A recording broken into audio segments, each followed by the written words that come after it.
Welcome to MuggleCast episode 432. I'm Andrew. I'm Eric. Micah. And I'm Laura. We have a lot of good stuff on today's episode. We're going to be discussing what went down at the Wizards Unite Fan Fest in Indianapolis. And with 1 week to go until we start chapter by chapter for Order of the Phoenix, we are going to be looking at the parallels between Prisoner of Azkaban and Order of the Phoenix because frame narrative, right, Laura? Correct. I'm really excited about this. And what I will say is that the themes that we are looking at, they are themes, right? Because we want to be able to get really granular when we're going chapter by chapter. So I wouldn't say to expect like every tiny little granular thing here, but we're definitely looking at the larger thematic elements, and we would love to hear y'all's feedback about anything you might have noticed. Laura has prepared for this like no other discussion has been prepared before. It was incredible what you came up with. This spreadsheet is so detailed, and you click into the cells and you get more information. My mind was truly blown. We have to post that so everybody can see your work. Yeah, feel free. It was really great. It's just how my mind works. Today is also a special day. We're recording on September 1st. Back to Hogwarts, y'all. Choo-choo! Choo-choo! Choo-choo! Chugga, choo-choo! Wow. I used to love trains as a child, and now you don't. Tell, I'm still a child. Who didn't? But so September 1st, this is a big day these days. We didn't really celebrate this much, I think, like 10 years ago. But now that Harry Potter is over, everybody's really into hashtag back to Hogwarts. First of all, thanks to Apple for promoting our show in a new collection in their podcasting app. And welcome to any new listeners who may have found us through there. And sorry that our opening few minutes of the last episode last week, we sorted a baby by their potty habits. So if you were new to the show and that's the first thing you heard, sorry. It is Andrew's favorite weekly segment, by the way. Yeah, we do that every week. Oh, I forgot about that. I did too. I wish Apple warned us so we could have maybe prepared a little bit for our grand reveal, our reintroduction, but that's Andrew, okay. though, that's the kind of content that people want these days, though. Let's be real. Absolutely. Yes. We're here for the shock value, aren't we? That's what we like to do. Yeah, we want all that palace intrigue.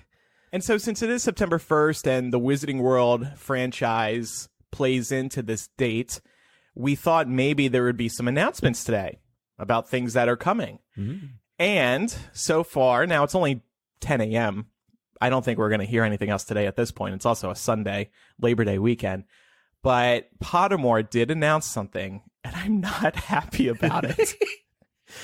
They have announced a reimagined sorting hat is coming soon to the website, and I guess that new app that's coming. Does the reimagined hat mean that I could be sorted into a different house? I think so, Laura. I feel like there should be a way to connect my data. Yes. From my old sorting to this one so that it takes it into account. This is not right. Well, they already put us through this before. A month ago. Or two, yeah, just a couple months ago when wizardingworld.com started, they did a whole new sorting quiz, and you could still connect your Pottermore then, or retake it, but it was completely different. They keep up to it wasn't that recent. It was further back than that. But okay. So Pottermore, they created a sorting hat quiz. It was J.K. Rowling's sorting hat quiz. This was back in like 2011. And everybody loved it. That was the best. Yes.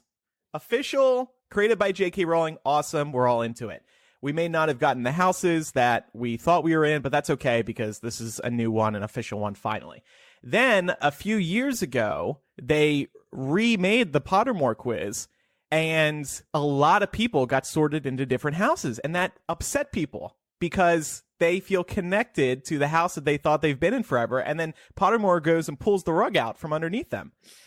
And now it sounds like they're doing another sorting quiz, and we might be resorted, we might be moved again. And I was mad this morning. I woke up, I saw this tweet. I would like to apologize to the panel here. I tweeted from the MuggleCast account. I tweeted Pottermore thread. I couldn't help myself, and I'm sorry that I hid behind our show account.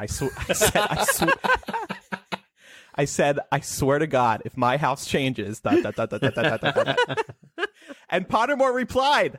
They said, we recommend mentally preparing yourself from now. Whoa! Oh No. my God. They are coming for you, dude. They are gonna make you change your house. Oh man, they're gonna make you such a Hufflepuff. This is infuriating. Jewel, make this the social media clip. Pottermore, J.K. Rowling, they need to hear this. People feel a deep connection to their Hogwarts house. They share it with their friends. They put it in their social media profiles. They buy all the merchandise. They get tattoos. Their Hogwarts house is a reflection of themselves. And it means Pottermore needs to take people's connection with their Hogwarts house way more seriously than they do. Just bring back the old one. Bring back the original Pottermore. Like, I've already been officially sorted by the official website of J.K. Rowling and the Wizarding World 3 times now. Right. 3 times. Right. And not because I took the test 3 times. It's because after a couple of years, they get rid of one and replace it with a new one. We have also said on the show before, they're not allowed to do this again. We told you, don't do this again. Stop it. You're screwing with everybody. Knock it off. Would anyone like to commit now to being loyal to whatever their new house assignment is? No. Well, like in advance? In advance of receiving it? No. Being a Ravenclaw is, as you said, Andrew, a part of my identity. I mean, when I meet other nerds and we're like talking, it's normal for it to come up in the course of conversation, like, oh yeah, I'm a Ravenclaw, so, obviously I think this way. And I know that I've had these conversations with all of you as well. So no, I won't commit to accepting another house. This is me. But I will say something that's interesting, because I've got Order of the Phoenix on the mind, is the Sorting Hat does, in the 5th book, express some concern about the idea of sorting into different houses every time new people come into Hogwarts, somewhat fearing that it's wrong.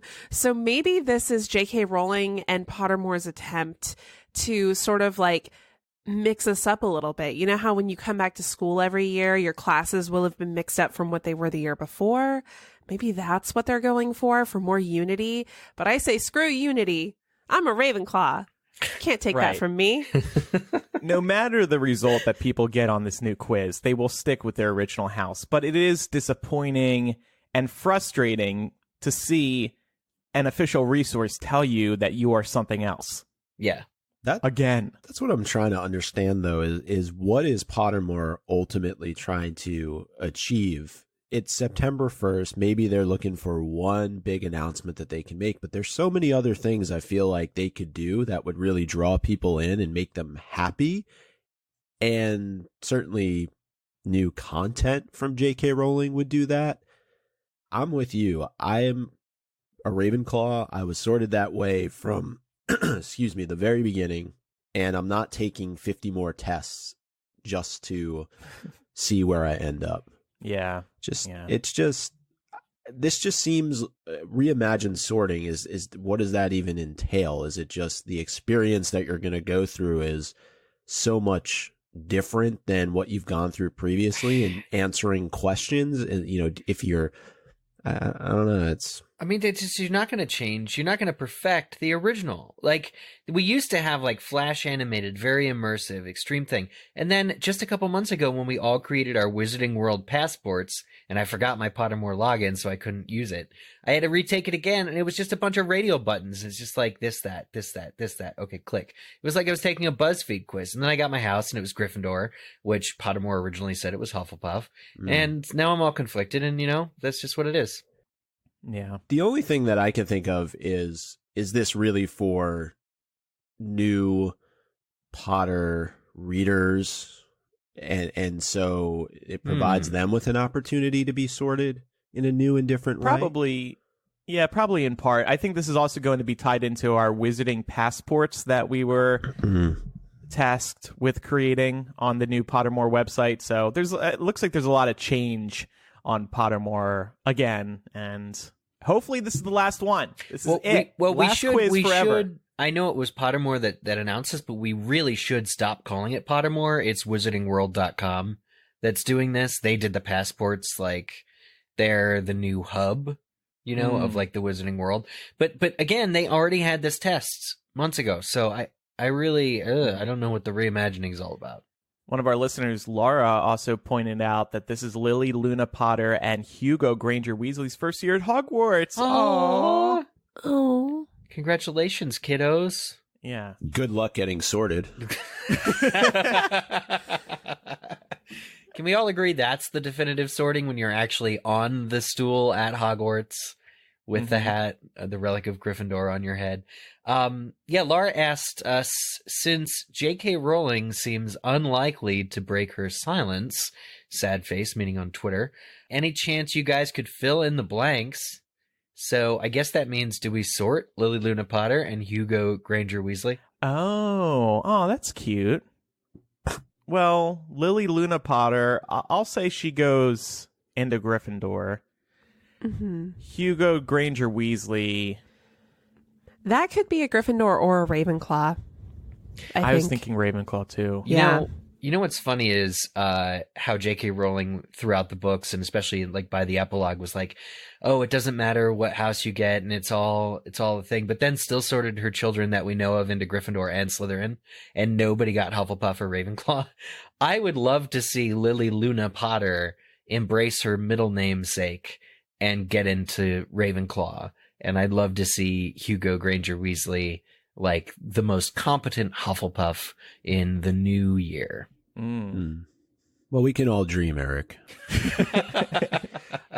But I was going to ask, did Cursed Child lend any insight into if either of them were sorted and what houses they were in? Are they mentioned at all? They are too young at the scene of the epilogue, which is 19 years later, to be in attendance. So I don't even know. I don't remember Lily Potter in Cursed Child at all, like not even cast as a physical presence on stage. Do you guys? Well, the family is at the platform at the very beginning, Yeah. When Albus Severus is about to go through the platform, so she might appear there. I think she does appear there. Okay. Yeah. Yeah, she does appear there. No dialogue, though. No, she's just seeing her older brother off to Hogwarts. Yeah, so we genuinely know nothing about it. Although I think Lily is very supportive of Victoire and Teddy getting together, I think, according to the epilogue. I'm not sure. Hugo does not appear in the play, but he is mentioned briefly. Thank you, Harry Potter Wiki. Ooh. Before we get to our Wizards Unite Fan Fest recap, quick tote bag update. Eric, we sent out a bunch of them, right? We did. It was our entire first stock of MuggleCast tote bags carrying magic since 2005, they say.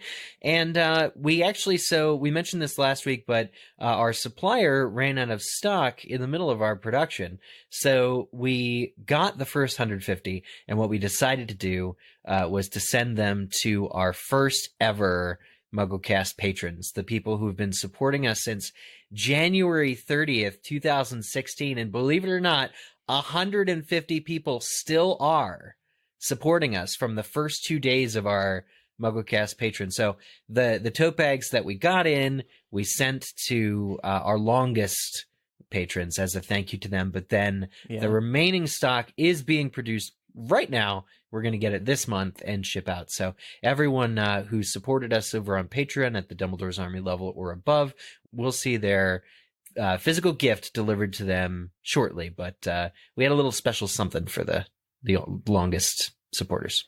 Yeah, and we're live streaming this episode to everybody today. Woo! Anyone can tune in, whether or not you are a patron, because it is Back to Hogwarts Day. We thought we would celebrate the occasion. We should record an episode on Back to Hogwarts Day every year, come to think of it. This year it happens to fall on our recording day, Sunday, but next year we should record it on a Monday. Yeah. MuggleCast Monday. Nobody seems to like that idea, except me and Eric. Well, also, we have Millennial on Mondays, Andrew. Well, Millennial will be canceled that week. Let's do the long-awaited crossover between MuggleCast and Millennial. On Back to Hogwarts Day. Yeah. There you go, 2020. Perfect. So thanks to everybody who supports us at Thanks to everybody who supports us at patreon.com/MuggleCast. Pledge today to receive early access to our episodes via live streams. I want to hear about Indiana. How was it? Yes, so we've been talking about the new Harry Potter game, Wizards Unite. And Micah, Laura, and I are still playing. Eric, I'm pretty sure, has not played in like 3-4 weeks, according to the information I can see through the app. Oh, you can see that? Well, the last thing that you've captured hasn't changed in like a month. Well, no, So- I exclusively capture Filch tied to a shackle. I It's see. kind of my thing. That's your Yeah. job in this calamity. My preference of confoundables, yes. I see. So I was really excited to go to this, and it was a great time. First of all, the night before, did a Harry Potter trivia night. Shout out to Jessica, Lindsay, Audrey, Brandon, Alicia, who was there, but we missed, for being on our Dumbledam trivia team. We got 5th place. Not too bad, right? 5th out of what? Like 25. Oh, that's pretty good. Yeah, that's really good. Yeah. We were actually 3rd, and then for the final question, we wagered a little too much, and we screwed up the answer, so we slipped. But Oh, yeah, that sounds like an excuse to me. I just love that in the document, because now that I know that you guys got 5th place, you're about to complain about the ease of the questions. the question, yeah, I guess I shouldn't say that, but the questions were way too easy in a lot of cases. What street did Sirius Black live on, for example? Yeah. There were some harder ones, but generally it was pretty easy. Eric, we've been to some difficult trivia We nights. really have, Andrew. So Yeah. compared to that, Wait a second. If This- they were so easy, how'd you mess up the final question? because I didn't have Eric with me and my other Chicago Aw, team members. What was the question? God, what was the final question? I forget, to be honest. You've with erased you. it from your I'm sorry. mind. It's too Yeah, it was traumatic. also 2.5 hours because the quizmaster was moving way too slow. Oh, man. And you were drinking, I'm sure. Oh, I was. Yes, I was. What were some other fun team names? I know that's usually a highlight of trivia nights. I forget those too. Oh, okay. Sorry. Well, then a Don't good know fun that was answer. had by all. Maybe we can ask some of your teammates. Can they come on the show and answer these questions for us? Yeah, I'm apparently revealing that I had too much to drink because I can't remember anything from the night other than we got 5th place. What was the name of the bar you went to? Oh, O'Reilly's. I remember that. Oh, okay. Anyway, so the Fan Fest happened the next day. I had no clue what to expect because I was just like, so are we all just going to show up and stare at our phones and do anything special? Are we going to have to walk around? What is actually going to go on? When I initially arrived, first of all, this park, it was gigantic. So they picked a great location for it. It was also very beautiful. There were some rivers running through it, and you had good views of downtown. So it was a great space. But also when I arrived, I was just sad because everybody was staring at their phones. And I'm one of those people who believes that what we see in the Pixar movie WALL-E is totally the future. And I just felt like I was seeing a scene from WALL-E with everybody staring at their phones. But then I started playing and I became one of those people and it stopped bothering me. The big focus of the event was dragons. And after this weekend, the dragons are actually going to be going to different parts of the world. Indianapolis was the only place where you could capture all 4 dragons at this fan festival. In the morning, we were tasked with collecting eggs, and if we collected enough eggs, the dragons would start appearing, so they did a couple hours later. And, you know, in the assignments page of Wizards Unite, there was a special set of tasks for players, and there was a ton of stuff to do. I only got through the second round. I wish I stayed longer, but I had to leave to get home to record MuggleCast back in Chicago. But there was a ton of tasks in the second round, and you actually had to walk to different areas of the park to collect certain types of confoundables, certain types of dragon eggs, and certain types of dragons. When you completed the subsets in the second round, you got to capture the Hogwarts founders' portraits. And they hadn't announced that in advance. So that was a really cool surprise, seeing Helga Hufflepuff, Godric Gryffindor, Salazar Slytherin, Rowena Ravenclaw. That was really cool. Got all those. Also got a ton of rare things that I don't normally see, like Dumbledore being attacked by Inferi. Whoa. Dumbledore's portrait I got at one point. Hermione in a scene I haven't seen before. Like, there was so much rare stuff. I was having a ball, but legit, my neck started hurting because we were all staring at our phones for 3 hours, just kept looking down. You could not get a break. So much stuff was appearing, and you wanted to get everything and complete these tasks. And I'm very proud to say I leveled up twice in one day. Nice. How much? And leveled up at the trivia night the night before too. So I'm a whole new wizard. How much portable battery did you go through? I showed up with a full charge, so most of the day I was good, but I did have to plug in, and everybody was plugged in. Did they have stations for people? They did, and they had water stations. They had trivia going on. They had merchandise for sale. I waited in line an hour to get 2 shirts. Wow. But they were really cool shirts. Met a couple of MuggleCast listeners. Like I said, I wish I stuck around because there was more to do, and I probably could have leveled up again. But it was really fun. If they do another one that I can easily access, I will definitely go to it. There's also just a great sense of community. People of all ages were there. Kids, people our age, adults, older people. Like, everybody was really into playing this game, and it was just so cool to see all these people be so enthralled with J.K. Rowling's Wizarding World. And everybody just got along great. Everybody was very friendly. So it was a really good time. And also just want to mention that in a Wizards Unite email yesterday, they announced that Adventure Sync is coming soon.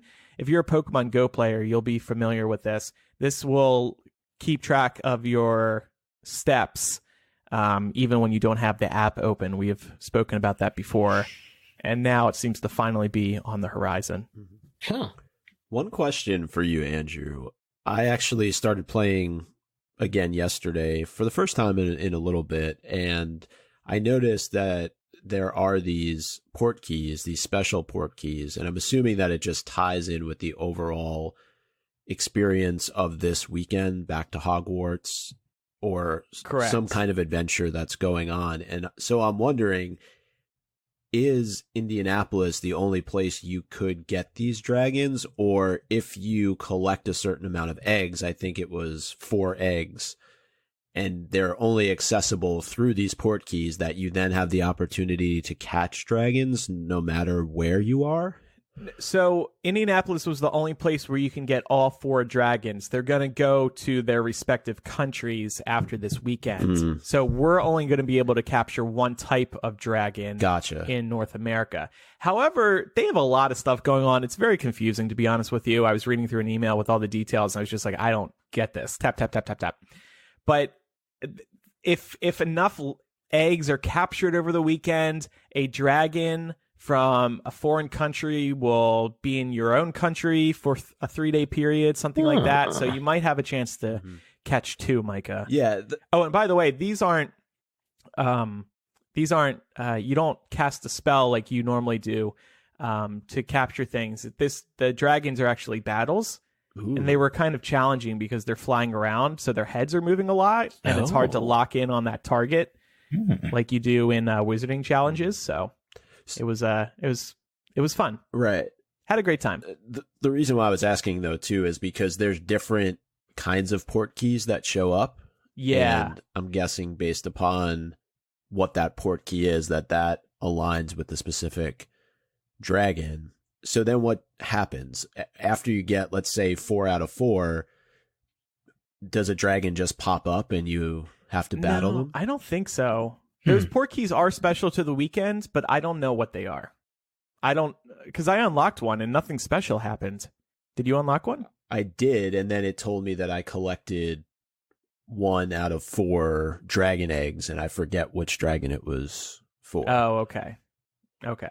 Maybe I didn't get that message because I was playing in Indianapolis, but... Or because you were just too immersed in what was... Yeah, you were just clicking through and not paying attention, yeah. Right. Which I regretted at Indianapolis because I was like, wait, I just tapped through it, and that's probably info I need to know to play the game today. But I will say I did notice, even in the area that I am in, like I've said before, at home, it's very, very difficult for things to pop up on the map. yesterday in particular, and I'm guessing it's probably true throughout the weekend, there's a lot more stuff just generally popping up. Huh. Yeah, back to Hogwarts weekend. They're doing like a special event, so I guess that's why. Yeah. Who knows? And also worth mentioning too, it is on TV. I saw yesterday on the USA Network that they are doing a Back to Hogwarts marathon, and I think today it switches over to the Sci-Fi Channel. So okay. Similar to how ABC Family and Freeform? Yeah, Freeform. Similar to what they did in the past, they are doing it again this year. And what's also cool about it is they have Fantastic Beasts as well. After Deathly Hallows Part 2, they air the first Fantastic Beasts movie. Okay. So that's Wizards Unite Fan Fest. Had a great time. Would definitely recommend going. I'm sure there's going to be another one. Who knows where it'll be, but if I can access it easily, I will probably be there. Yeah. And it would have been so much fun to play with other people at the same time. Like, I was by myself for half of it. I wish one of y'all were there because it would be fun to complete the challenges together. I will come to the next one, I promise. And hopefully Yay. our difference in levels isn't a huge deficit. I don't know if I want to be seen with a level 5 player. Well, you can't take him into battle either because he's going to get knocked out in like 5 seconds. Yeah. All right. Well, why don't we move on to the next part of today's episode, Laura? Yeah, so as we teased at the beginning of the show, the main bulk of today's episode is going to be about connecting the threads between Prisoner of Azkaban and Order of the Phoenix. Just over a month ago, we took a look at the parallels between Sorcerer's Stone or Philosopher's Stone and Deathly Hallows. If you want to listen to that, it's episode 427. We've also done pretty extensive connecting the threads between Chamber of Secrets and Half-Blood Prince, and that's all kind of interspersed over our chapter by chapter of Half-Blood Prince, which is between episodes I don't even know. You can assume before 427 for those. But it's really good. And this is all based in the idea that Harry Potter is a framed narrative wherein books 1 and 7, 2 and 6, and 3 and 5 correspond to each other, with book 4 being the centerpiece of the series. So keeping this higher level so that we do still have some room to dig in on like a granular chapter level as we do Order of the Phoenix chapter by chapter, I wanted to start by looking at Harry's summers in Prisoner of Azkaban and Order of the Phoenix. One of the key things I noticed early on is that Harry leaves the Dursleys both times. And both times he leaves the Dursleys, he runs into some kind of trouble. In Prisoner of Azkaban, it's an imagined trouble. So after he blows up Aunt Marge, he runs away from the Dursleys, thinking that he's going to have to live as a fugitive. And then he encounters what he later interprets as the Grimm. Mm-hmm. Now, we know he's not actually in any real danger here, but in the moment, as readers, we don't know that, and neither does Harry.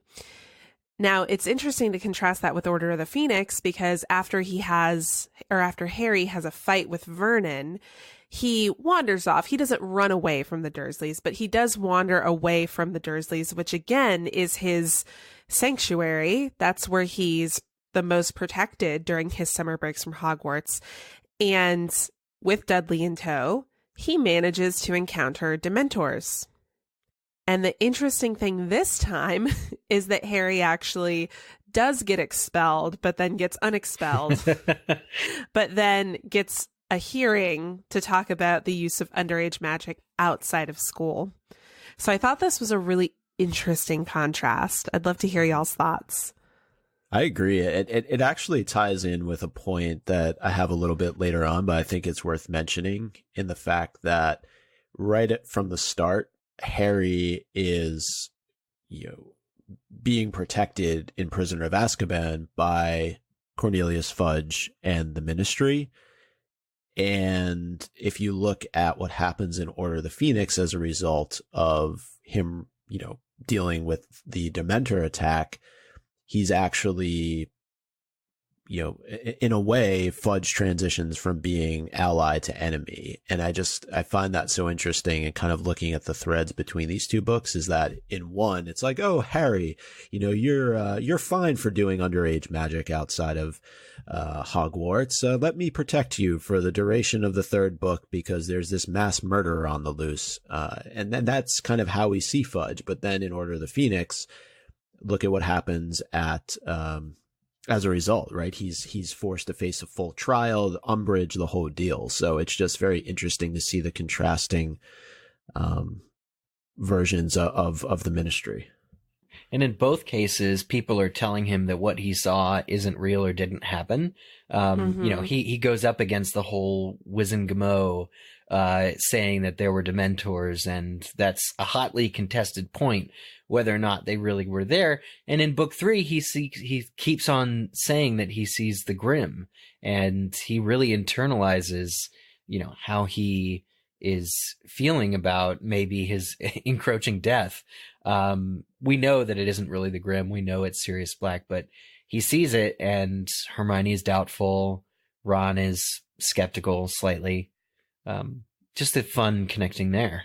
Yeah. And what's also cool is that in both of these cases, these encounters weren't accidental, right? Like Sirius was clearly looking for Harry, and Umbridge was the one who sent the Dementors. So, yeah. It makes me wonder how close they can get. We know that Sirius Black didn't have malice for Harry, like in his heart, but Harry had to go a couple streets over to like Wisteria Walk to really encounter him. And that's the other thing I love about these two books is you get a lot of the other place names around Privet Drive. So there's like Magnolia Crescent, and it's all very floral and lovely. But like Harry's away from Privet Drive, like maybe not. Well, we know in the case of book 5, not under the protection that Dumbledore has established. Yeah. Right. It's also from a reader perspective in book 3. In book 3, you're thinking, oh, this is so great that he has the protection of the Ministry. And then in book 5, and I still remember experiencing this feeling, that sinking feeling, knowing that the Ministry is out to get him and is putting this poor kid through the ringer. Exactly. Yeah. I mean, he literally goes from being treated as if he's in witness protection to being treated like a criminal. Yeah. He basically becomes Sirius Black in this book in terms of how the Ministry views him. And we definitely have a lot of points on the Ministry a little bit later in this discussion. There's also a pretty significant impact on Dursley family members in both books 3 and 5. So obviously, as we mentioned in Prisoner of Azkaban, Aunt Marge gets inflated due to Harry not being able to keep his emotions in check. Kind of her fault. She called his mom a bitch. Like, yeah, she deserved it. She had it coming. If somebody said that about my mom and I could make them inflate, I would. But then in Order of the Phoenix, it just so happens that Dudley is in tow when Harry runs into these Dementors. And as a result, Dudley just becomes like catatonic after this encounter. And nobody really knows what's wrong with him. He's like green and looks like he might throw up. They can barely lift him off the ground. So I just thought it was interesting to see that in both books, sort of inadvertently, members of the Dursley family end up being impacted negatively by magic. Do you guys remember like the horribly vague thing J.K. Rowling said when asked about what Dudley saw? Yeah. Like she was like very suspicious about the horrors that Dudley has encountered. Because somebody did ask her that once. I always kind of question whether Muggles sort of relive their sad memories just like wizards do, or due to the nature of Muggles not noticing nothing, whether they would just be generally sad, like general malaise. But J.K. Rowling's answer always made me question kind of what he might have seen, because I think she said something like the Dursleys, like abuse comes in many forms or something. It was very weird. Oh, for sure. Yeah. Yeah. Well, their abuse of Dudley was overindulgence. Yeah. But like, How does that translate to a Dementor bad dream? Like I've gotten. Oh, you know what? I figured it out. It's the blueberry scene from Willy Wonka. Yeah. What? He just, he's being overindulged, and then all of a sudden it takes a turn for the worse. But then, I mean, Petunia is also a total helicopter parent. Yeah. I mean, literally, Dudley and his friends are out bullying Harry in this chapter, and Petunia and Vernon think that he's out having tea at a friend's house. Like, their bully 15-year-old son is off having tea. Yeah, right. So there's a lot of pressure that comes with those kinds of expectations, right? So, like, Dudley, yes, he's very spoiled. He's very overindulged, but his parents also have a lot of expectations about keeping up appearances. And Dudley doesn't exactly, like, I'm not even talking physically. I'm just talking about how he presents himself to the world. He's a pretty ugly character at this point. And I'm sure some of that, like, there's some, like, deep subconscious awareness of that. And maybe that's what's coming to him when the dementors are around them. Yeah. Maybe he envies Harry being able to just walk away. True. Maybe. Yeah. What? I don't think he wants to walk away. I think that later in life, don't we get the sense that Dudley becomes more self-aware and he and Harry actually maintain a cordial relationship? Oh, yeah. So yeah, when he grows up, he turns into less of a bully. It's like in the real world. You have your bullies in middle school, high school, not really as much in college. Yeah. I'm just thinking about from personal perspective. No, I'm Facebook friends with people who bullied me. Oh, I couldn't say see, why. I wouldn't go that far. I wouldn't be their Facebook friend, but if I saw them at like the local Dunkin' Donuts, I'd probably be like, "Hey, how's it going? Thanks for ruining my childhood. Enjoy that coffee." when I run into those people, I just pretend not to know who they are. So really? Yeah, if they come up to me, and like I've had a couple of cases where people who bullied me in school would come up to me and like try to say hi, whether we ran into each other in a public place, and I would just be like, "Who are you? I'm sorry." Yeah. Oh man. One thing I wanted to bring up with the dementors was I found it interesting that in Prisoner of Azkaban, they are the ones who are tasked with tracking down Sirius Black. And then in the beginning of Order of the Phoenix, they're the ones who are, going after Harry, even if by Umbridge's instruction. And also that Umbridge is willing to use dementors against Harry, probably knowing the effect that they had on him from Prisoner of Azkaban. So she's just a really nasty bitch, but yeah, and she can't possibly know that Harry's mastered the Patronus charm because that wasn't part of his curriculum. That was something that he just did on the side with Lupin. Mm-hmm. So she didn't even send these after him knowing that he could probably repel them. She was like, yeah, go suck out this kid's soul. But she probably knows stories, right? She probably knows about what happened on the train. She probably knows about what happened during the Quidditch match. So she's aware of these, interactions that Harry has had with dementors and uses that against him. To your point, though, not knowing how accomplished he actually is. Right. I mean, the best case scenario there is that the dementors weren't actually given the order to perform the kiss. Although we already know that dementors don't exactly discriminate between who they're going to attack or not. Right. So this, at best case scenario, this was another attempt to discredit Harry by making him appear crazy. Right? Mm-hmm. Worst case scenario is she just wanted to make Harry soulless so that he couldn't talk anymore. She wanted to silence him. This is when you have this corrupt power and somebody's speaking out in a oppressive form of government. This is what happens. They try and silence the differential people. Although I'd like to see Umbridge try that on Dumbledore. Very true. Ben. A couple of other quick points about Harry Summers. I just noticed that in both of these cases, there was a sort of emergence of the wizarding world. So right when Harry spots the, quote, Grim in Prisoner of Azkaban, the night bus literally appears out of nowhere.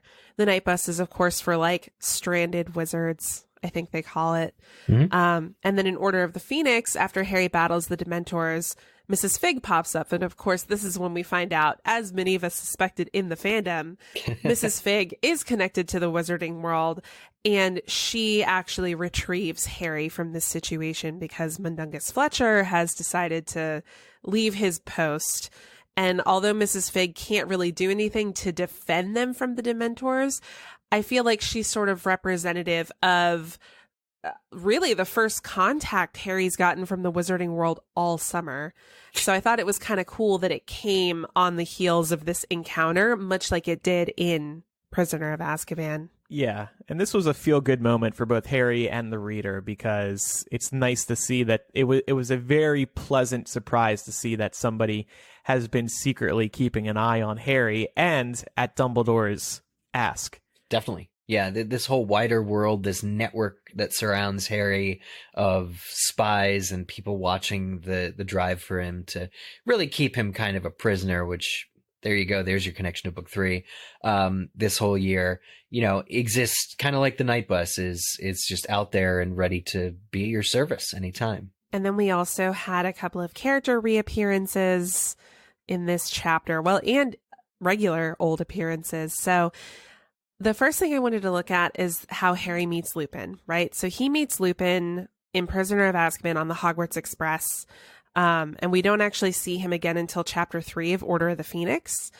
And in both of these cases, Lupin comes to Harry's aid after interactions with Dementors. In Prisoner of Azkaban, they're actually sitting in the same train car together. So when the Dementor comes, Lupin's able to directly defend him from it. But in Order of the Phoenix, a couple of chapters after the Dementor interaction, when Harry is being locked away by the Dursleys, Lupin is one of the 9 witches and wizards who shows up at Privet Drive to break Harry out. Mm-hmm. So I thought that was really interesting that we really do see Lupin in both cases on the heels of these Dementor attacks. And I mean, I don't really remember Lupin being much in book 4 at all. So it's He nice. wasn't. Yeah, it's really nice to see him when he comes to rescue Harry. I know it's with a group, but Lupin is, I mean, it's a tie between Lupin and Sirius always in my heart, but Lupin is such a good character and such a good father figure for Harry, and to see him in both of these books really warms my heart all the time. Did Dumbledore assign Lupin just the job of protecting Harry from the Dementors? Well, does he come bringing chocolate? Because I always picture Lupin as like having a couple of bars of chocolate in each of his pockets. He's always like, have some chocolate, it helps. No, there wasn't any of that. Yeah. But I think also what's really cool here is in chapter 3 of Order of the Phoenix, it's called the Advance Guard. So many people show up to help ferry Harry from the Muggle world back into the Wizarding world. And similarly, in book 3, the Ministry actually has Harry, the Weasleys, and Hermione take private cars to get them to King's Cross because they're so afraid of the Sirius Black threat. So in both cases, Harry has escorts, right? In one case, it's the Ministry. And in the other case, he can no longer defend on the Ministry, and the Ministry is trying to discredit him. So now it's up to individual actors to decide what's right here. So I thought that was fun. I wonder what Harry would have done if people weren't coming to his aid, particularly in Order of the Phoenix. He would have died. I mean, they would have figured it out. They could have made it there on their own. Yeah. Right? I just think Harry is so restless because of the approach that Dumbledore has taken, which I know we'll talk about in our chapter by chapters, but like I have a very difficult time accepting Dumbledore's plan here. But Harry is so restless, and unless I'm very much mistaken, when he hears Mundungus Fletcher's disapparition, the loud crack, it kind of sets him off to go running. Like he willfully just says, I am so kept in the dark. I know that was magic. I have to go out and see it. You know, if he doesn't have an escort come to him now, like a whole group of people, he's just gonna run off and probably hail the night bus and just leave on his own. So it's as much for his protection as anyone else's they come for him. Totally. And then finally, I thought we could touch on the point of Sirius, just because Sirius makes his appearance in Prisoner of Azkaban and he takes his leave at the end of Order of the Phoenix. Really painful arc. Takes his leave. What a pleasant way to put it. He's on a brief vacation. He goes beyond the veil. Yes. He dies. And then at Hogwarts, I thought there were some pretty interesting contrasts happening between book 3 and book 5 here. So in the classroom, Lupin makes it a point from day 1 to make Defense Against the Dark Arts a practical lesson, right? He actually brings in a Boggart. So pretty much in every Defense Against the Dark Arts class you see in Prisoner of Azkaban, they're meeting some kind of creature or force or learning some kind of actual magic that they'll need to defend themselves. Whereas Umbridge sets the tone from not only her Hogwarts speech early on in the book, but also in her first Defense Against the Dark Arts class of making sure the students know that this is all going to be theoretical and you won't be using any magic in my classroom. I love this. So frustrating. Yeah. So frustrating. I really like that. I never thought about it this way. For me, as you mentioned, Laura, like to me, Lupin is really number one, a father figure to Harry, but also really the only professor that provides the foundation upon which he needs to move forward in the series from a standpoint of being able to face Death Eaters and face Dementors and face Voldemort ultimately. And the fact that they're actually getting these practical lessons that are going to mean something to them in the future, it really also lays the foundation for Dumbledore's army moving forward in book 5. And you contrast that with what Umbridge stands for. I just never looked at it that way, just how on opposite ends those two professors are, but it is really true. Well, and in between the two of them, you have the perfect middle guy, because Barty Crouch Jr. also does, I think, a lot of that work of teaching Harry, what Crucio feels like, for crying out loud, really sets the tone, but that's literally a Death Eater in an Order of the Phoenix member's body. So between 3 and 5, the full spectrum is really honed there. Pretty good stuff. Almost like a transition. Yeah. Both worlds in one. And then another thread here is, of course, we get to see Hermione go up against Trelawney in Prisoner of Azkaban for being an ineffective teacher.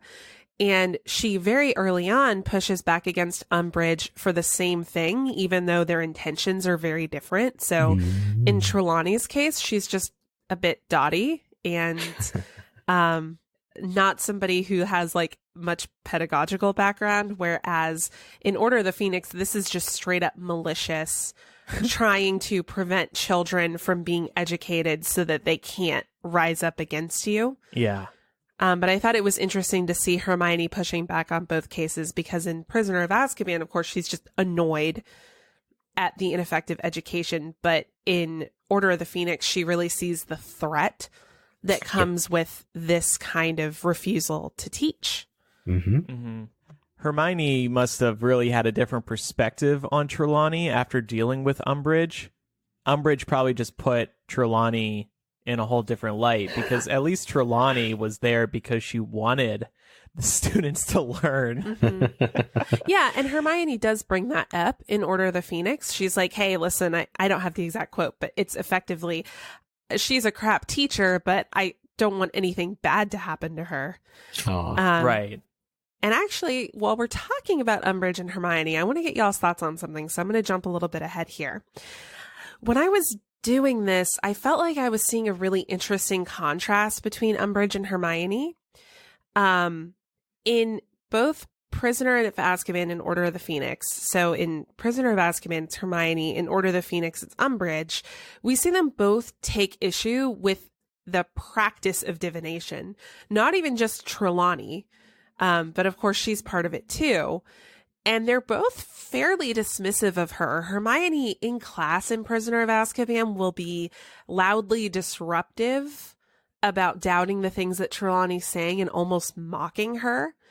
And we see something really similar in Order of the Phoenix, where Umbridge is shadowing Trelawney's class and says, well, if you could just predict something for me then. And then when Trelawney doesn't understand, she's like, I'd like you to make a prediction for me.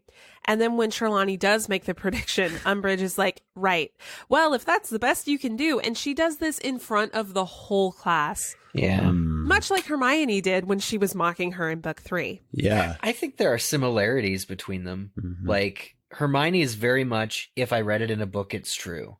Young Hermione is like this. Mm-hmm. And so she doesn't really have the patience for the nuance of the art of divination, kind of like Trelawney accuses Hermione of.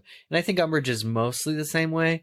Umbridge is trying to ridicule, trying to, say, well, just predict something. It's very much no accounting for the more organic nature of the art. I agree. Yeah, in both cases here, we have Hermione and Umbridge sort of like denigrating what they don't understand. Yeah. Now, I think Hermione's comes from a more earnest place, right? Umbridge has definitely got some, nefarious plans in mind, but I thought it was interesting here because I felt like in reading about these characters' responses to divination and Trelawney, I was seeing different gradients of like the rule abiding spectrum, wherein Umbridge is representative of like being too married to the rules. Yeah. And sort of using them as a way to push your agenda. Right. I was going to say something that I thought was going to be unpopular, and I think Eric just kind of hit it, was that there are similarities between Hermione and Umbridge. Yeah. The difference, though, I will say, is that Hermione in this case is 13 years old and is still a student. And so I think she has a right to not like certain classes. But at the same time, I also think that we raise Hermione up on this pedestal because we do know how smart she is. And she is very much, I think, as was mentioned, by the book. And there are certain things I think about divination that are not in a textbook. It's just the nature of the subject itself. Yeah. Versus Umbridge, who's an adult, at very much so at this point. And for her to be behaving in that way, I think that's just more indicative of who she's become as a ministry official and even as a person. She would do anything in her power to try and find something about somebody to dismiss them. She doesn't just do it with Trelawney. She does it to as many professors as she can to undermine Dumbledore, right? She tries to get rid of Hagrid. She tries to get rid of Flitwick. She tries to get rid of Snape even, or at least it's intimated in the way that she goes about her conversations with them. She's looking for something, even the most minute thing, to banish them from the school because they're ineffective at their jobs. I like that. And I mean, Umbridge should know better because, especially, particularly in regards to divination, Umbridge should know better. She's an adult. And surely at some point between, when she was a young person, maybe attending Hogwarts herself, to now, she surely has heard about a prophecy coming true or other witches and wizards who found success with divination. It surely is a part of everyday wizarding life to hear things like, somebody saw this in a crystal ball or something, because it's so popular. It's a subject at Hogwarts. Like, they teach this so that you can do this. Clearly, it's so much more of a part of daily life. For Umbridge to be so dismissive of it is kind of ridiculous. I mean, she works at the Ministry, where in the basement there are hundreds of rows of crystal balls with prophecies in them that have been made. Like, does she just think that's bunko? Does she think that's no good? Like, they've never, amount to anything? For any adult wizard or witch to be completely dismissive of the subject of divination is just, it doesn't make any sense to me. I do think it's an indication that Umbridge is just not terribly bright. The fact that we're able to draw all of these comparisons between her behavior and the behavior of a 13-year-old, and that 13-year-old we see grow out of that behavior and become, her mind is quite broadened by the end of the series, Hermione, I would argue. But I think Umbridge, this is making me think about how she's very much representative of actual situations we've seen over the course of history, wherein people were threatened by intelligence and academia, and they didn't understand it. They didn't excel at it. So the only thing they knew how to do was to try and stop people from advancing intelligently, because with that comes the threat of something like a student uprising or a revolt, right? Which is ultimately what Umbridge is at Hogwarts trying to prevent. Yep. And she ends up inspiring it, which is like a self-fulfilling prophecy come true. Mm. Right. It's just so interesting to see, because Umbridge is reflective of that like anti-intellectual movement that we see from time to time in the world. Right. There's definitely sometimes a distrust of institutions of higher education or academics. And that often comes from a place of just not understanding. Right. And not having had those experiences. So I would say that Umbridge probably feels threatened because she knows she doesn't get this stuff. And rather than trying to open her mind and understand it a little more, she just assumes that anything that is outside of her bubble must be wrong. I'll also throw into the mix, though, that we do see McGonagall very skeptical of Trelawney as well. That's true. That's actually, and I think the fact of the matter is that Trelawney is just not, she's incompetent, and she's had it coming, and I think it was right for Hermione to call her out for the reasons that she lists throughout the books, and I think they're reasons similar to McGonagall. It's just that Trelawney, most of her predictions, or at least half of them, are not accurate. Yeah. Right. And also, I would say, too, it's possible to be skeptical of a discipline, but not be disrespectful to your colleagues. Yeah. And I feel like McGonagall does a pretty good job of, she demonstrates that she also struggles with understanding divination, but I don't think she ever out and out says anything that's just straight up disrespectful towards Trelawney. Yeah, I wonder if Hermione and McGonagall's skepticism of Trelawney was largely to confuse the reader, so that if Trelawney makes a prediction, you as a reader are unsure whether you should put much stock into it or not. Right. Maybe that was the whole point of all this, because some of them do come true, and it's like, whoa, that's so cool, but also some of them do not come true, so we can't just get all the answers about the future of the Harry Potter series through everything that comes out of Trelawney's mouth. Yeah, I actually like that, as you said, Andrew, a moment ago, like McGonagall and Hermione are so skeptical of Trelawney in book 3, especially too. I think McGonagall does get some good jabs into, like, she clearly thinks she's sort of ridiculous as a person. But the opposite end of the frame narrative is book 5, which centers around the prophecy, right? The big reveal at the end of the book is the prophecy about Voldemort and Lily and James Potter coming true. And so for book 3 to have leaned so heavily into prophecies are false until they're real, and then book 5 be, well, we're in some hell, and at the end of this, it's all because of a prophecy, is a really good mirror image, kind of. Definitely. And doesn't Dumbledore have that comment in book 3 about Trelawney having 2 prophecies that have come true? Yes, I think so. She talks about the servant being reunited with the master, which of course is Pettigrew. But later on, when Harry's filling Dumbledore in on this, Dumbledore is like, oh, well, that would be the second time. Oh, yeah. Which, of course, as the reader, you're like, what was the first? Yep. And we find out about that in book 5. There you go. Love it. So looking at ministry interference, and I know Eric and Micah, y'all put some other points in here, so feel free to throw them in here because I don't want us to overlook them. Yeah. I I thought it was interesting to look at ministry interference as it comes to, or rather as it relates to Hogwarts curriculum, because that kind of felt like the most salient thing between the books.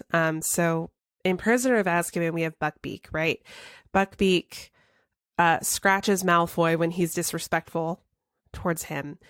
And Lucius Malfoy very clearly and transparently exercises his influence to have Buckbeak tried before the Committee for the Disposal of Dangerous Creatures by perpetuating the lie that Buckbeak is violent.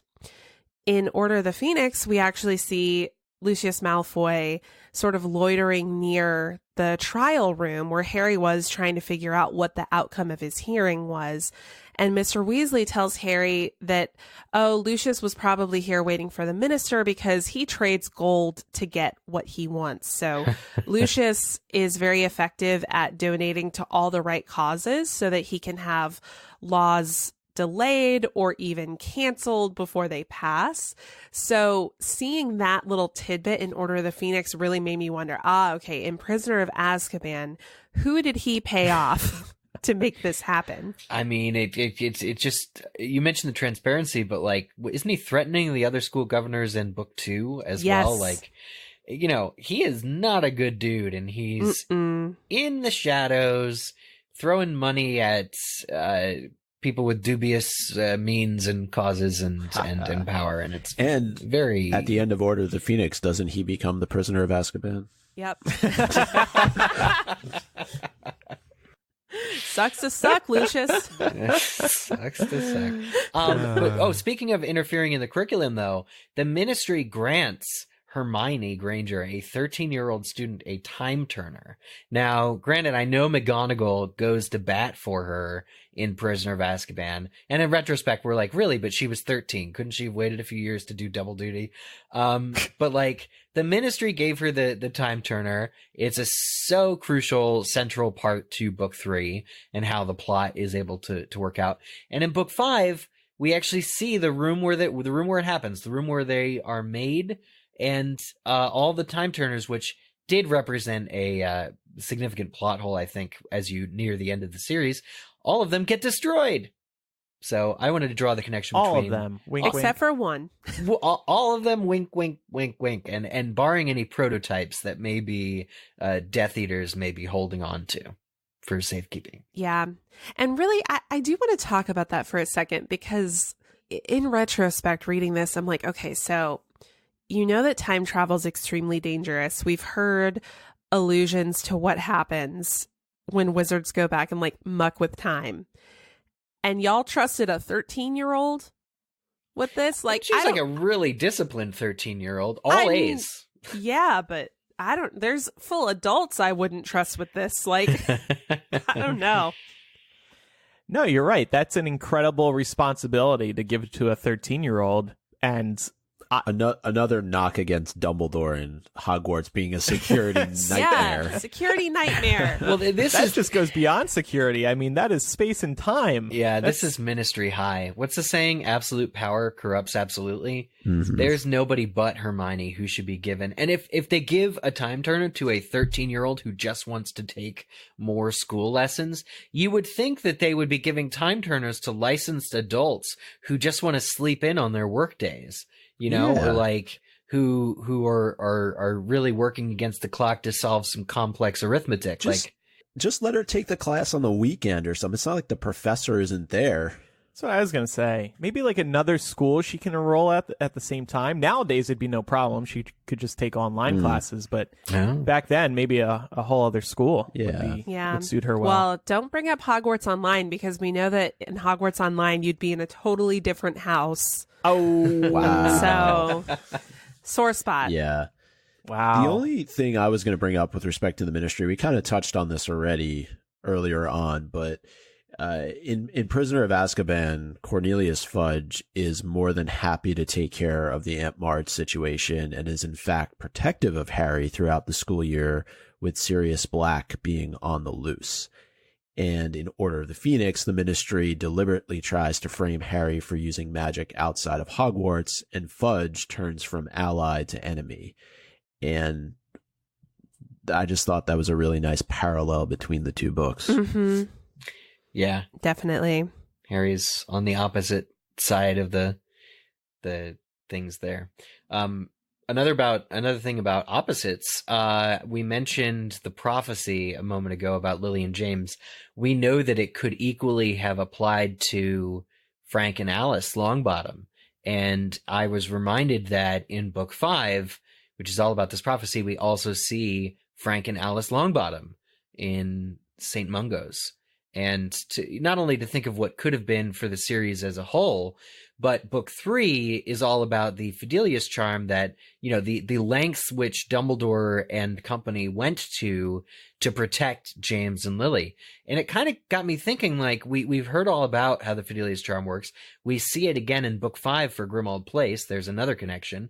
But why didn't Dumbledore also protect Frank and Alice in that way? What really, I mean, nobody was expecting Bellatrix and Barty Crouch Jr. and the Carrows, I think, to go off and torture them. But if Dumbledore, knowing about the prophecy, could have applied to either set of big dark wizard catchers, why wouldn't you also extend the same protection to Frank and Alice? Had he already made it clear that he chose Harry at this point? I don't think he does until he shows up on the doorstep. Interesting. Maybe they did. Maybe somebody betrayed them. Maybe that's another connecting the threads. Who knows? But on the Longbottom point, what's really interesting too is that in Prisoner of Azkaban, when Harry gets on the night bus, he pretends to be Neville. And I thought this was so nice because really, I mean, this story is very much a Christ narrative in terms of the character arc. And Harry, in this case, is Jesus. And Neville is very representative of John the Baptist, because in that story, the Messiah could have been either one of them, right? I thought you were going to mention Brian, like Monty Python's Brian. The kid born in the stable next door. I haven't heard this John the Baptist alternate arc. I didn't know that at all. Mm-hmm. Crazy. So yeah, it's interesting to see how linked Harry and Neville are throughout this. But thinking about sort of the ministry interference line that we've been chatting about here, with the removal of Buckbeak, the ministry sort of like, I'm trying to think of a more appropriate word here than the one that occurred to me. They sort of like kill Hagrid's confidence in teaching care of magical creatures, and the class resumes with flobberworms for much of the rest of the term. So sort of indirectly here, the ministry is influencing the curriculum that's being taught in care of magical creatures, much like they do in book 5 with Umbridge. It starts with defense against the dark arts, but very quickly with all of these educational decrees, it extends to the rest of the school. Definitely. There's one point I wanted to go back to, and I'm not sure who put it in here, but I thought that it was really, really well made, is that Harry meeting Lupin on the Hogwarts Express when they find him sitting alone in the compartment, and Lupin being so integral to the plot of Prisoner of Azkaban, and then Harry encountering Luna as she sits alone in an empty compartment. And we know how integral Luna becomes, not only to the plot of Order of the Phoenix, but moving forward as a member of Dumbledore's army, as a friend to Harry.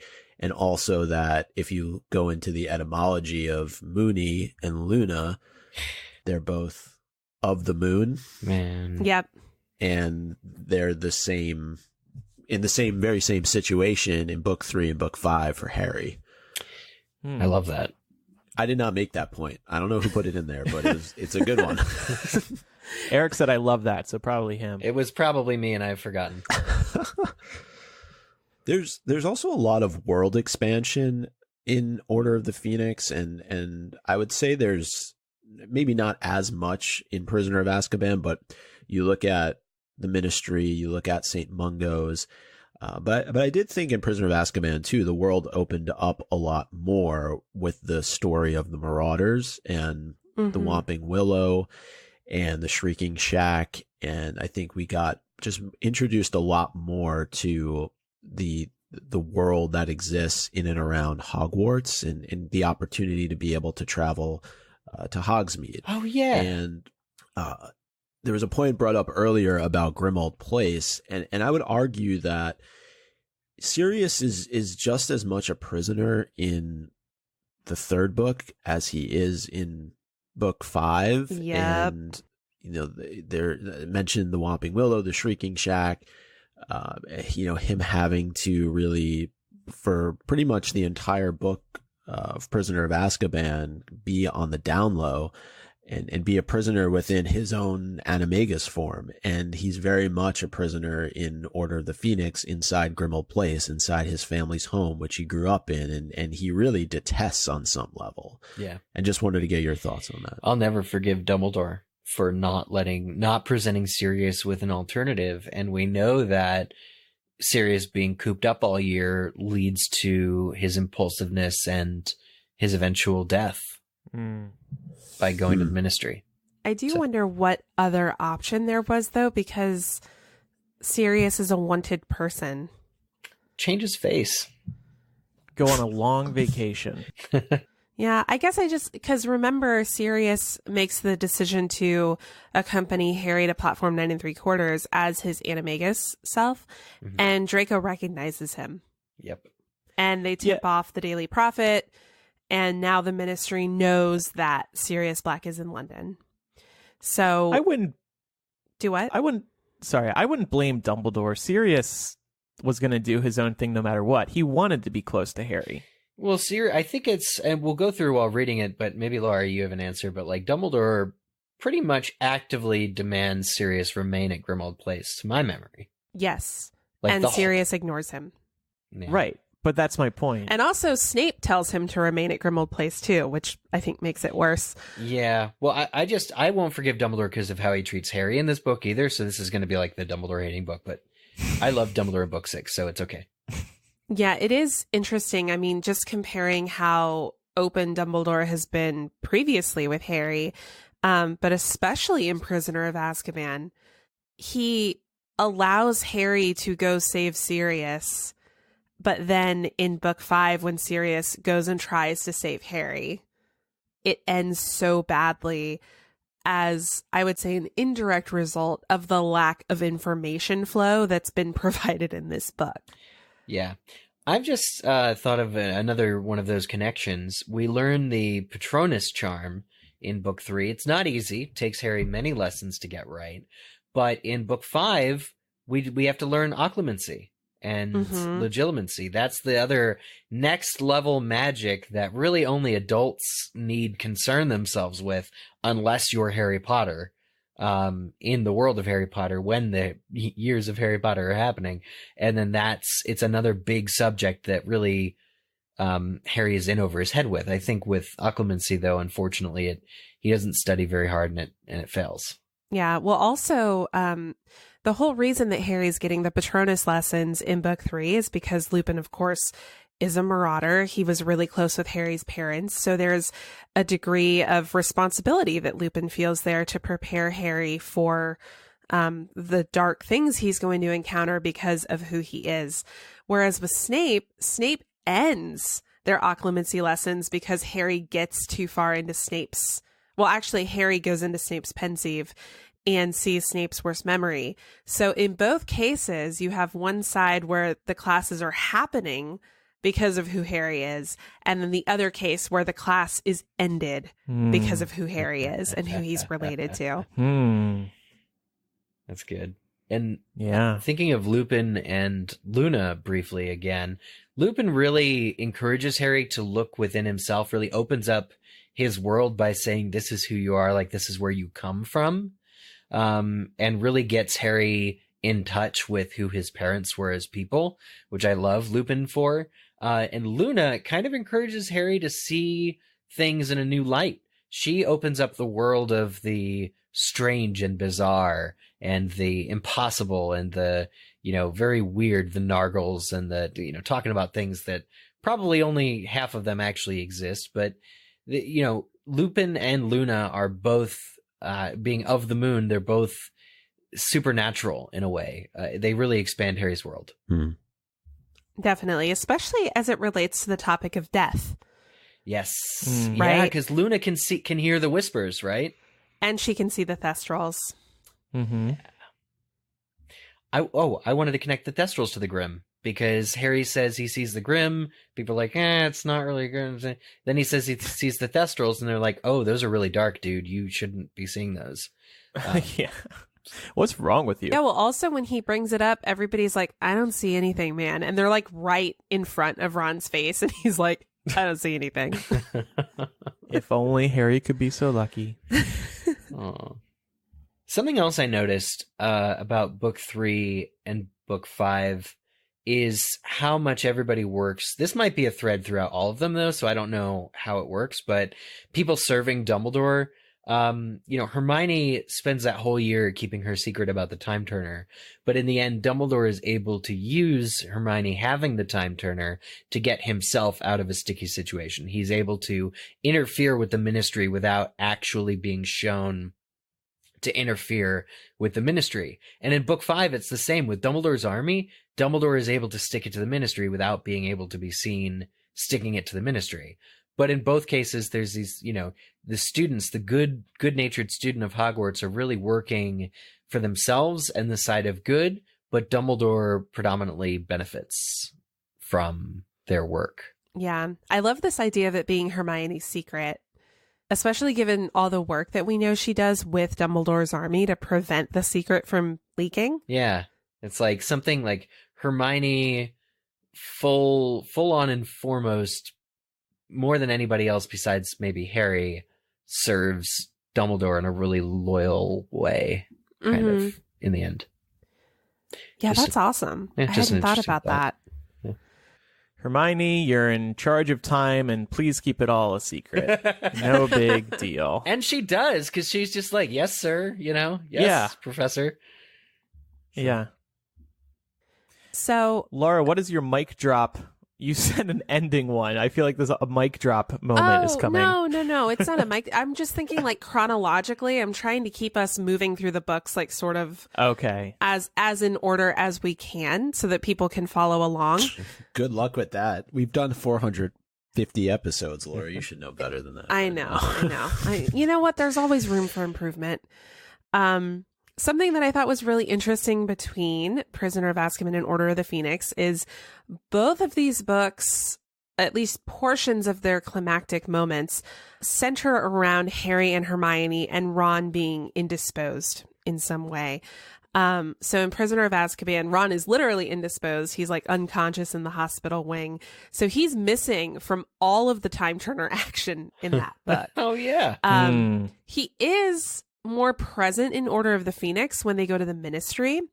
But in Order of the Phoenix, the initial push in the climax is Harry and Hermione being caught in Umbridge's office and subsequently marching her down into the forest to, find the weapon that Hermione tells Umbridge they're making for Dumbledore.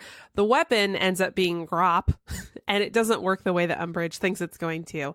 But I thought it was interesting because in both of these cases, Harry and Hermione kind of have to fly by the seat of their pants, right? Yeah. Hermione's just like, oh, I'm going to go show you this weapon. And she really has no idea what she's walking towards in the forest, much in the same way that she and Harry kind of had to figure out like where to go and what to do when they were playing with time so that they didn't meddle with things too much. I love that. And isn't Ron attacked by the brains and then incapacitated? Like, he also gets pretty injured in book 5 at the end. Yeah. Yes. Mm-hmm. So, yeah, that's nuts. I can see why people who shipped Harry and Hermione, maybe by the end of book 5 too, got a sense that was going somewhere because of them being paired up together so often and working so well together. I mean, even in book 7, Ron is off and it's Harry and Hermione making strides. Like, they work well together. Yeah. They do. So I have a question to kind of put a bow on this. How many of these do you think J.K. Rowling actually planned versus how many we've just uncovered because we're Harry Potter scholars who live and breathe this stuff. Well, have you seen that notebook paper that she shared? It was a piece on her original website that had chapters of Order of the Phoenix specifically. I'll never forget it. And bullet points for plot items and like relevant stuff that like outlines. Did you see? It's like her outline of book 5. Yes. Yeah. That sold it for me, that like anything in those bullet points was thought about enough, and I'm sure that those are the things that then connect to like other chapters of other books. Yeah. I feel like probably a lot of what we talked about today was intentional. There may be some areas where we're reaching a little bit and it's just sort of like a happy coincidence that it works.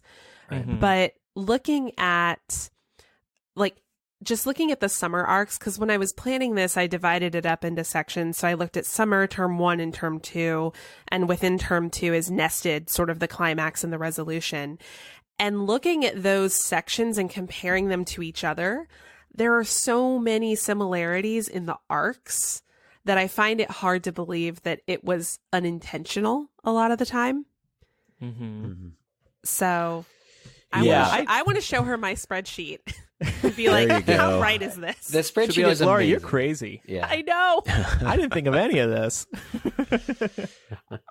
Yeah, I agree. I think that probably if you look at just everything that we've talked about too in previous conversations as it relates to Sorcerer's Stone, Deathly Hallows, Chamber of Secrets, Half-Blood Prince, it was built in a specific way, and it probably only got easier for her as time went on. You know, when you're able to reference back to Prisoner of Azkaban and say, okay, how can I lay out some things in Order of the Phoenix that allow them to have this ring composition or frame narrative, as we've been calling it. Now, certainly Order of the Phoenix is a lot longer than Prisoner of Azkaban, so there was a lot more liberty taken there. But I would like to think that a lot of this is intentional, going off of what Eric and Laura have said. I think it would be probably nearly impossible for it not to be. Now, there are definitely things that we're probably embellishing a little bit, but that's part of the fun of it too. I mean, I was trying to figure out, like, really, like, end of book. In my mind, could you compare Prisoner of Azkaban with Order of the Phoenix? And I was thinking back to Dumbledore, and, you know, he really, in a way, undermines the Ministry in both, right? And he undermines it in Prisoner of Azkaban by aiding in Sirius Black being freed. And he kind of undermines Fudge at the end of Order of the Phoenix by proving to him that Voldemort is in fact back. And I don't know if that's legit, or if I'm just kind of pulling that out of my ass, or that's, you know, something that we can use. I agree. There's like, we could literally, because like as we've talked, I've had at least like 5 more connections come up to me just over the course of this conversation because of things you all have said. But we do really want to save those so we have some connections to make for chapter by chapter. It would be a really boring 38 chapter by chapter episodes if we were like, well, we already said this. Definitely. Right. But when you look at some of the like really intentional choices made in Prisoner of Azkaban and then you see them mirrored in Order of the Phoenix, it's like, oh my God. Yeah, I think the biggest way to test if it was intentional or not is really just to see what things appear in all books, right? Like Dumbledore and his antagonism towards the Ministry is a theme throughout all 7 books, sure, but I really do think it's honed in books 3 and 5. Agreed. You know, in the big ways, and so there are threads all throughout, or arcs, character arcs all throughout, but where we see these specific connections is like it makes the back of your head, the hair on the back of your head stand up, you know? It's like pretty cool stuff. Yeah. And of course, this is why MuggleCast has been going on for so long, because we can dive into the stuff whether or not J.K. Rowling planned it that way. Sometimes I wonder if she were to listen to a podcast or even read, let's say, the MuggleNet editorials that we were talking about recently, her mind would just have to be blown, right? Because I'm sorry, but there's no way she thought about some of this stuff in the detail that we did, or she'd still be writing book 4. Maybe. I don't know. She's a master planner. Yeah. No, I know, but all the analysis and stuff that we do, did she think about every little aspect in the way that we do in other podcasts? And I'm not saying it's by luck. Well, I'm sure not. That's not, I mean, literary analysis is, obviously as readers, we are probably picking up on things and drawing our own conclusions based on our life experiences, right? And that's the fun of it. But right. I think largely when you look at it thematically, these things were very likely intentional. Like, was every little nitty gritty conversation that happened between Snape and Dumbledore in book 3 reflective of every conversation they had in book 5? No. But was Snape's general arc in those books planned? Yeah. So when you see, like, in book 3, you have Snape being very much in favor of letting Sirius Black have the Dementor's kiss. And then in book 5, he runs to tell Sirius about Harry's secret message that he gave him and tells Sirius to stay at Grimmauld Place to make sure that he's safe. Of course. That is a really interesting arc. And they sort of, they're inversions of one another. But that kind of stuff, I would argue, is absolutely planned. Yeah, and if I can just interject as a writer, I call myself a writer. I'm still working on the as a writer of Harry Ginny fan fiction. Yeah. I was gonna say, what books have you published recently, Eric, that we can all go and read? Well, there was even I have published a book before you. Never Sever Us. I know. Well, in yeah, bookstores that's true. now. What's that about, Andrew? A very inappropriate subject matter. So my Harry Ginny fan fiction writing, if it's taught me anything about writing, and it is still coming, everybody, it's been several months, but I'm working on it, is that everything you write, especially when writing dialogue, everything has to be intentional. You play with sentence phrase, you structure, you play with like the words used, and if you use different words or even move them out of order, the meaning changes. And so just writing in general, these, like, she wrote 870 something pages, whatever book 5 is, like, she wrote those words. And so she played, like, her brain, they came out of her brain. They were structured in that way. It's intentional in just the most vague sense of the word intentional, because she wrote it. And so I think that I do give her a lot of credit for choosing to make these kinds of connections, because I've been there in the room going, well, should I have Ginny say, something about should I have Ginny make a joke right now, or should I have Ginny be like really honest? And is she covering up for something? So you're constantly questioning character motivations, where they've been, where they're going, all this kind of thing when writing, because you can't help but not to. And J.K. Rowling's such a good writer that I think it comes pretty naturally to her. Like, I don't think she's as encumbered as the rest of us would be, myself included, trying to fit all of these points into a book. I think she just got that good at it by that point. I'm not saying she didn't plan this stuff. I'm saying she did not. She would listen to some of the analysis and be like, wow, I was never thinking any of these things. Yes, I think 100%. It would crush me to hear it, but I believe that's 100% correct. Right. You know what, though? It wouldn't crush me, because I feel like as a writer, I would imagine it'd be kind of cool to hear about people diving that deep. And it would be totally, I think, possible to say, like, wow, I didn't actually like think about it that way or necessarily plan it that way, but you're right. That works, All right, so next week we will begin chapter by chapter Order of the Phoenix. We started it years ago, and then we dropped off for some reason. And because we didn't get too far into the book back then, we decided let's just start again so we go into this fresh and do it right. So we're going to begin that next week on episode 433. Read along with us, please. Grab your copy of Order of the Phoenix, read chapter 1 in the days ahead, and discuss with us. And if you have any questions, any thoughts about the opening chapter, please send them in to MuggleCast@gmail.com or use the contact form on MuggleCast.com. Also on MuggleCast.com, you can find our voicemail number, which is 9203 Muggle. Sorry. I thought I could remember it. 1218 was the 20 magic area code for our old. Yeah, that was our old phone number. Now it's 19203 Muggle. 19203684453. Call us, email us, let us know your thoughts on Chapter 1. We would love to include your analysis with our analysis in episode 433 and beyond. It's time now for Quizzitch. Last week's question was submitted by Kieran, or Karen. Hope I'm not pronouncing that wrong, but we are taking listener-submitted Quizzitch questions, even during our chapter-by-chapter, so submit them if you got them. But the question was, where did Harry get the name Hedwig to name his owl, Hedwig? And the answer was actually from Book 1. It was from A History of Magic by Bathilda Bagshot. Did you guys know that? Yeah, I actually decided to name Brooklyn because of what I read in that book as well.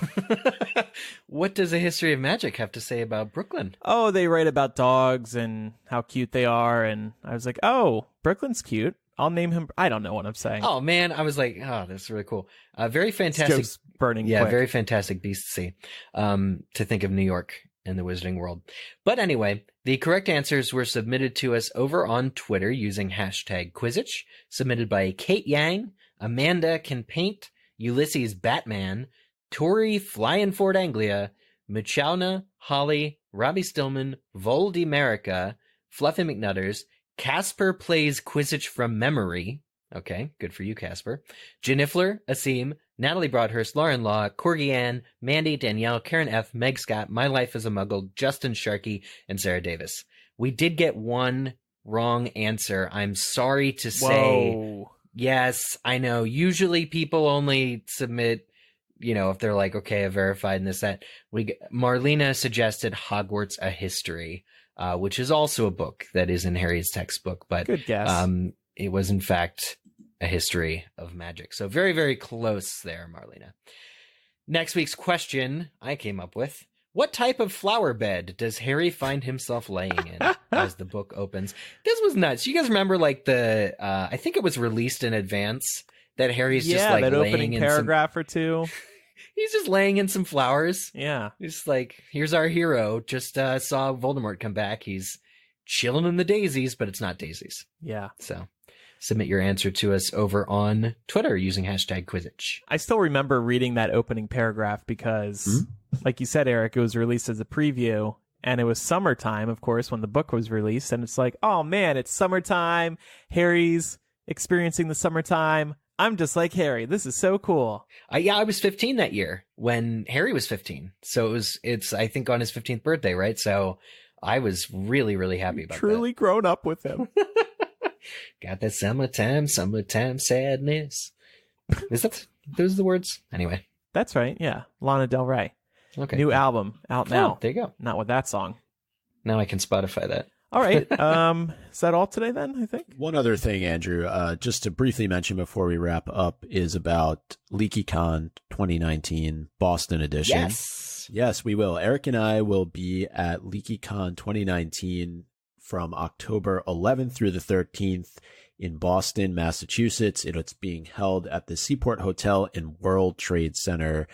And I saw that they actually announced just the other day a side trip that they're going to be taking to Salem to check out all the history about the Salem witch trials. It isn't that time of year, so it's going to be a lot of fun. And Eric and I are still figuring out the panel situation, which panels will be on, but really looking forward to heading up to Boston in mid-October. Yeah, it's like 5 weeks away. So listeners of MuggleCast can get $10 off registration. All you have to do is use code MUGGLE when checking out. So head on over to leakycon.com now and sign up. We'd love to see you up there. And yes, we do plan on doing a MuggleCast meetup. More details to follow. Yeah, but it will not be on that Salem day. They're actually going up the day before LeakyCon to Salem. It's October 10th, the Thursday, and I'm not flying until like midday, so I'm going to miss the trip. But yeah, we will be there. There will be a meetup, and we may have some unique physical gifts that are very rare. Oh yeah, Andrew, how'd your gift giving go? Oh, great. In DD? I think no. So I left them on a table at trivia night. Maybe a couple people grabbed them. I wasn't keeping track of how many were left over at the end of the night. And yeah, they're bookmarks. We made MuggleCast bookmarks. How appropriate, right? Amazing. A book podcast. This was Micah's idea. I'm surprised none of us thought of this idea sooner. But yeah, we have some cool bookmarks made up, and they kind of play on the bookmark being in a Harry Potter book, and it also, of course, promotes the show. So those will be handed out at LeakyCon or any other events that we attend going forward. Love it. Yep. All right. Well, that concludes this week's episode of MuggleCast. Thank you for listening. Make sure you are subscribed using whatever podcast app you use. We would also appreciate a review if your podcasting app allows reviews. iTunes, of course, does. So if you are an iTunes user, an Apple Podcasts user, please take a moment, leave a review of the show so new listeners can see those when they are contemplating hitting that subscribe button themselves. We would really appreciate that. Thanks, everybody, for listening. I'm Andrew. I'm Eric. Micah? And I'm Laura. Happy back to Hogwarts, everyone. Goodbye. Bye. Choo-choo. Choo-choo.